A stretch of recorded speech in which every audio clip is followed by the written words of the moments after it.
ಕಾಂಗ್ರೆಸ್ ಸರ್ಕಾರದ ಮೇಲೆ ಎಚ್.ಡಿ. ಕುಮಾರಸ್ವಾಮಿಯವರು 60% ಕಮಿಷನ್ ಆರೋಪವನ್ನು ಮಾಡಿದ್ದಾರೆ. ಈ ಹಿನ್ನೆಲೆಯಲ್ಲಿ ಈಗ ಸಚಿವ ಸತೀಶ್ ಜಾರಕಿಹೊಳಿ ಕೌಂಟರ್ ಕೊಟ್ಟಿದ್ದಾರೆ ಅವರ ಹೇಳಿಕೆಗೆ. ಅಂದರೆ ಈಗ ಈ ಹಿಂದೆ ಬಿಜೆಪಿ ನಾಯಕರ ಮೇಲೆ 40% ಆರೋಪವನ್ನು ಮಾಡಲಾಗಿತ್ತು. ಈಗ ಕಾಂಗ್ರೆಸ್ನ ಮೇಲೆ 60% ಆರೋಪ ಕೇಳಿ ಬಂದಿದೆ. ಬಿಜೆಪಿಯವರು ಈ ಆರೋಪವನ್ನು ಪ್ರೂವ್ ಮಾಡಲಿ ಅಂಥೇಳಿ ರಾಯಚೂರಿನಲ್ಲಿ ಸಚಿವ ಸತೀಶ್ ಜಾರಕಿಹೊಳಿ ತಿರುಗೇಟು ಕೊಟ್ಟಿದ್ದಾರೆ. ಗುತ್ತಿಗೆದಾರರ ಸಂಘದವರು ಬಿಜೆಪಿ ಮೇಲೆ ಲಿಖಿತ ದೂರನ್ನು ಕೊಟ್ಟಿದ್ರು ಆಗ ಸರ್ಕಾರದ ವಿರುದ್ಧ. ಈಗ ಅಂಥ ಘಟನೆ ಎಲ್ಲೂ ಆಗಿಲ್ಲ. ಈ ಸರ್ಕಾರದಲ್ಲಿ ಯಾವುದೇ ಪರ್ಸೆಂಟೇಜ್ ಇಲ್ಲ ಅಂತೇಳಿ ರಾಯಚೂರಿನಲ್ಲಿ ಸಚಿವ ಸತೀಶ್ ಜಾರಕಿಹೊಳಿ ಹೇಳಿದ್ದಾರೆ.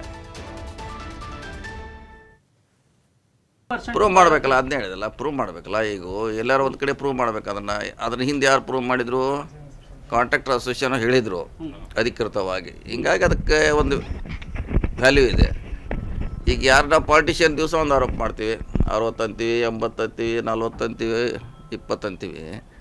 ಅವಾಗ ಕಾಂಟ್ರಾಕ್ಟರು ರೈಟಿಂಗ್ನಾಗ ಕೊಟ್ಟಿದ್ರು ಅವರು. ಸೊ ಹೀಗಾಗಿ ಅದಕ್ಕೆ ಮಹತ್ವ ಇತ್ತು.